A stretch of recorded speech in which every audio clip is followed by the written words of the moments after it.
Արցախի հայությունը բնիկ է, երկար դարեր։ Ազոխի քարանձավը ժամանակակից մարդու ապրելու քարանձավ չէ դա։ Ազոխի քարանձավը կարելի է համարել երրորդը իր հարստությամբ մեր տարածաշրջանում։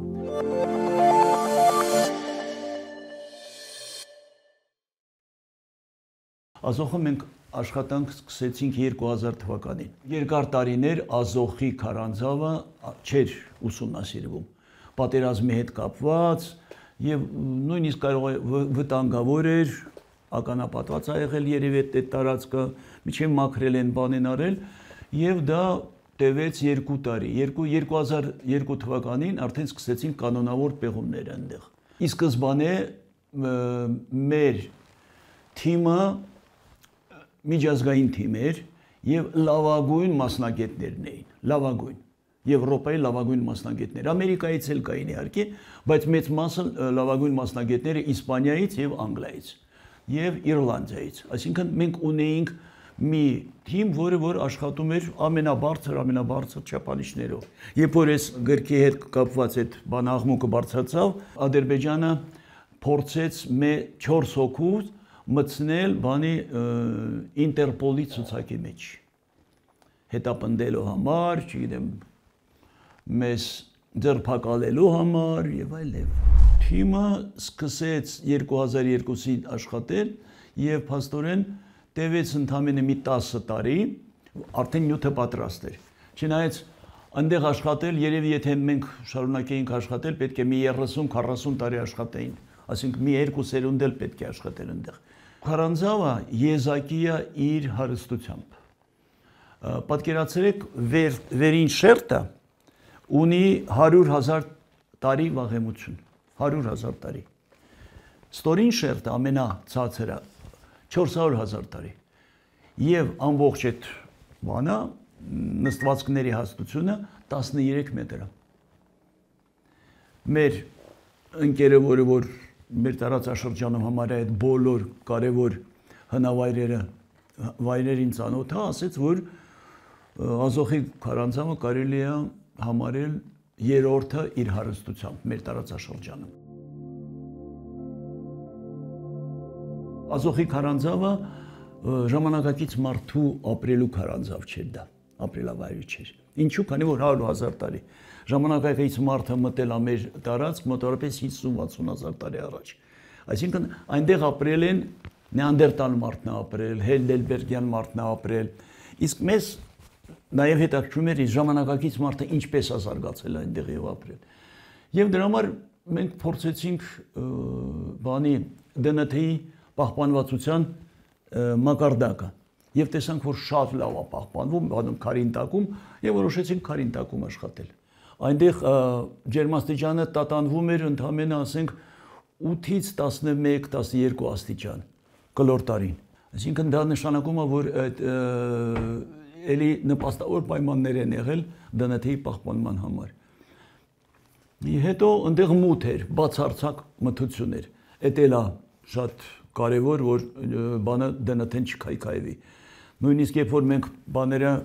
հողը հանում էինք եւ բերում էինք, մաղում էինք, որպեսզի գտնենք բան, ինչ չորացնում էինք, մենք անպայման ստվերում էինք չորացնում։ Արևի ուղիղ ճառագայթները ԴՆԹ-ն քայքայում են։ Նու տարբեր մանրուքներ կա այստեղ, որը դա էր, որ մեզ ոչ թե ստիպեց, հուշեց, ավելի ճիշտ, որ ուրեմն տեղ աշխատենք։ Եվ տեղի աշխատանքն էլ այնքանով էր կարևոր, որ մենք այնտեղ նաև գտանք մարդու այդ ոսկորներ, ոսկորները ասում շատ բարձր է հնչում, ատամ գտանք եւ այդ ատամից կարողացանք ԴՆԹ-ն անջատել եւ համեմատել 8000 տարվա ատամ էր։ Այդ 7-9-ներ ինչ էր։ Եվ այդ համեմատելուց մենք տեսանք, որ փաստորեն իր գենետիկական կառուցվածքը ժամանակակից հայերի չի տարբերվում։ Այսինքն հետո հոտված լույս տեսավ 17 թվականին, էլի շատ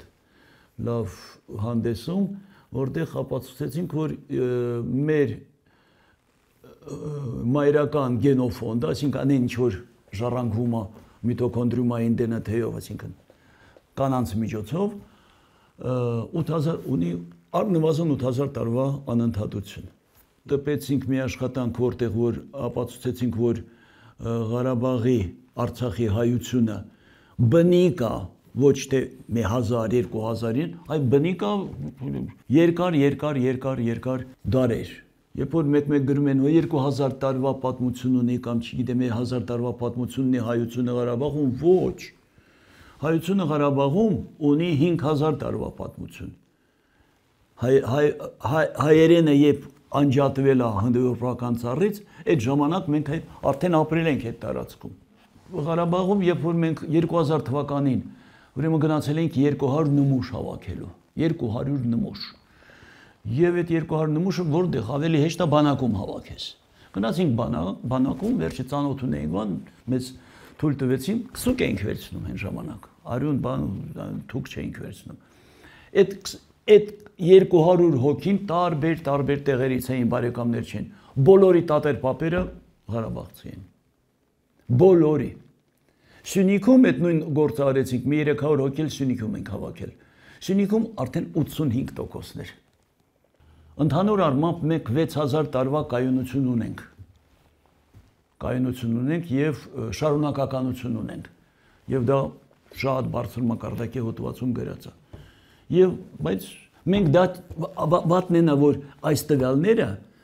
մենք չենք օգտագործում, ասենք մեր բանակցությունների ժամանակ, մենք չենք ուզում գնանք օգտագործենք, ուղղակի վերցրեք օգտագործեք։ Նույն մեր հարևանը ինքը ամեն ինչը վերագրում է իրեն։ Խանքենդին, որ Խանաշեն է եղել ժամանակին։ Խանքենդի է գրում, վերցել են եւ թարգմանել են։ Գետաշենը,